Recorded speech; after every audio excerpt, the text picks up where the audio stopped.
પ્રિયંકાબેન, કદાચ દુઃખ તમારું ઓછું નહીં કરી શક્યા, કારણ કે જેમને વીત્યો એમને જ ખ્યાલ હોય કે ખરેખર કેવી વીતેલી છે. એકવાર ફરી યાદ દેવડાવવું દુઃખ મને પણ એટલું જ થાય છે. પણ કોઈ શબ્દ મા બાપને ખોવા એના માટે કોઈ શબ્દ નથી.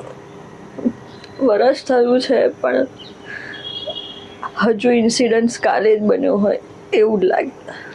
એ કદાચ ક્યારે નહીં ભૂલાય. બધા એમ કે છે કે ભૂલી જાઓ, ટાઈમ જશે ભૂલાઈ જશે, પણ મા બાપ ક્યારે નહીં ભૂલાતા.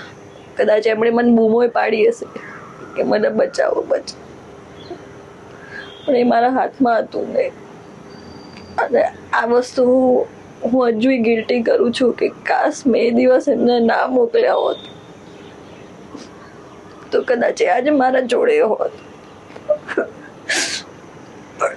ભગવાનને ગમ્યું એ ખરું.